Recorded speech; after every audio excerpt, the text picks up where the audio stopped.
Now, if you've listened to any of my live broadcasts on Facebook or my Blog Fix Fridays before, you will know I'm a big fan and a big advocate of having an email list as a blogger.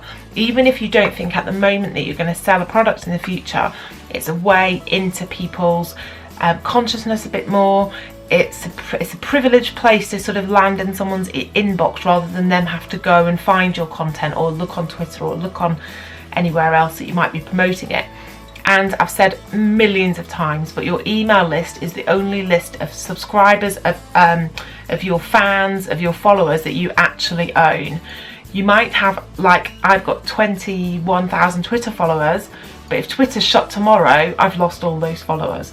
So this is why it's really important, even if you just think, well, I just have my blog post, you want to make sure that your blog posts get read into the future, regardless of what happens with any social network. So I've talked before about, or I've blogged before anyway, about setting up an RSS feed, which is a really simple way of sending all of your blog posts either daily or weekly to the people that subscribe.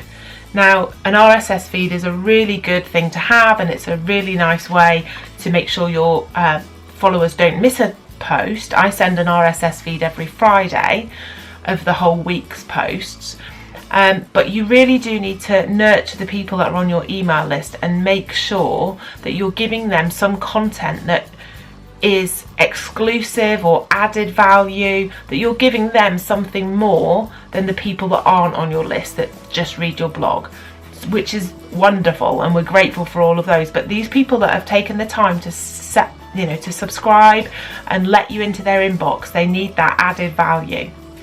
So sometimes I hear, well, what can I send them apart from a blog post? So I thought I'd come up with a list. I've got a list of a few things that you can send them that would be interesting for them to read, that's exclusive, that's not going on your blog, and it'll hopefully help you fill the gaps. I send an RSS every Friday, and my which is titled at the moment Blogspiration email every Wednesday. That can have various different things and ideas in it. I'm going to share some of them here and some other things that maybe I've not even done yet myself. So the first thing, and one thing before I start, is just that some people say if I email the people, they'll unsubscribe. If they unsubscribe, they're not your true fans, so don't worry about it. If half of your list unsubscribes every time you send an email, then maybe you need to think, well, why is my email putting them off? But 1 or 2 subscribes every time you send an email is not a problem. They're people that aren't going to read your post, they're not going to follow you really, they might have signed up for something in the past, but don't worry about it, okay? The people you want, those 1,000 true fans. Remember, any business needs 1,000 true fans, and it will be sustainable. And those true fans are people that are reading everything that you do, joining in with everything that you put on, and potentially buying everything that you sell in the future. So don't worry about the odd unsubscribe. So firstly, you should have a welcome series. So I've got one set up. If anyone signs up to my blog, they get, I think it's 5 emails. So they might get, if you go into ConvertKit as your autoresponder, you can set all of this up, and you can do it on MailChimp too, but I'm on ConvertKit, and it actually, if you put in sequence, it actually drops down like email 1, give them some information, email 2, you know, a useful fact or something. It actually sort of, not that, but it gives you these ideas of how to space your emails and what to send them. So mine, I think, is just, you know, some information, some stuff to think about, and then maybe I ask for feedback and what you know, it's a good idea is ask your subscribers for feedback, ask what they want, and then you can provide content for them. So nice sort of, I think I've got mine every day for 3 days, and then I think I miss a couple of days, and then just so they get used to you landing in their inbox as well. So make sure you give them value in these initial emails.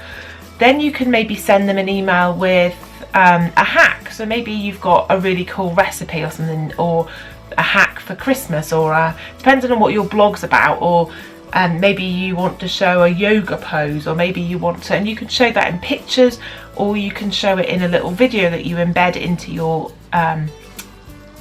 email.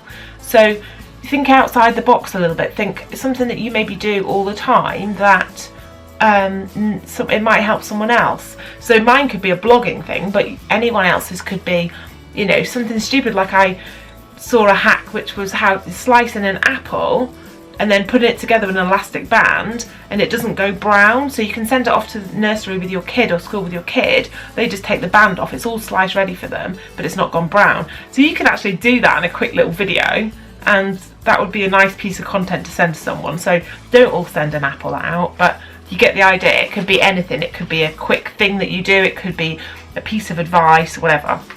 So a hack or a quick tip, video, text, pictures, it's up to you. A freebie, so a download. So if you are really, your house is really clean and everyone's like, oh my god, how can you keep on top of that, then maybe do a cleaning checklist or a cleaning plan for the week. Do it in Canva or PicMonkey, have that as a download that you can send out to them for 1 week. So anything like that, anything that's like a printable thing that you can get them to download. Checklists, people love knowing how you organise your life. Even if you say, and people say this all the time, I'm just a stay-at-home mum. You're not. You're a mum that's doing awesome things, and I bet you've got loads of skills that you can just tap into and send people that information. So you could send a tools email. So as a blogger, I have loads of tools that help me through my day. So I could send an email with my top 5 or top 10 tools that I use every week or whatever. So it might be schedulers, yours might be things that you might be really good at, making sure all of your kids get to the right place on time and organising your family diary and all of this stuff. How do you do that? You know, are you brilliant at Christmas shopping and you get them all done and wrapped? How do you do that? Because none of us can. So share those things, share those tools.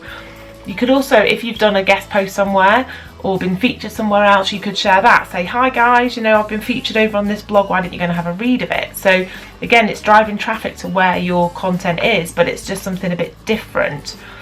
You could also promote, can't get my words out, your new YouTube video or your new Facebook Live or your new podcast or whatever it is that you've done on a different platform. Promote it on your newsletter. We could promote our Little Fierce Ones Instagram community. Hi guys, have you joined in with this? You know, blah blah blah. It's just something different, and it's also making those connections and building those different networks. Why not feature a friend? So if you've got a gap 1 week, why not say, hey guys, these are my 3 bloggers that I always read. Here are 3 recent posts that they've done, 1 each or whatever. And again, it's a nice, helpful thing. It's being brilliant to the community, but it's giving you content and something to send out that's fresh, that you might not have shared, that you won't have shared on your blog. And maybe even going down that road, sharing a repurposed older archive post of yours. So at this time of year, maybe you did a Christmas recipe last year or a Christmas decoration thing or a hack. Share that through your email list again.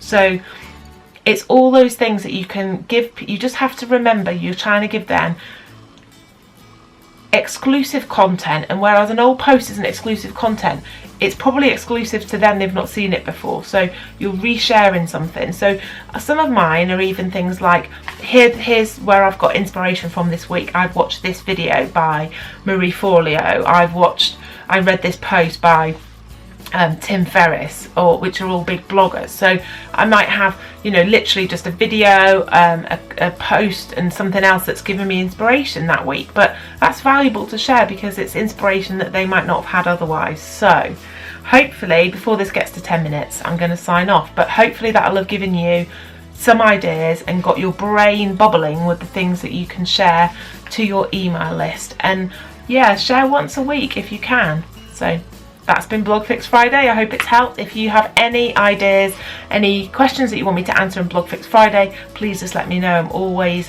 happy to do viewer requests. Catch you soon. Bye.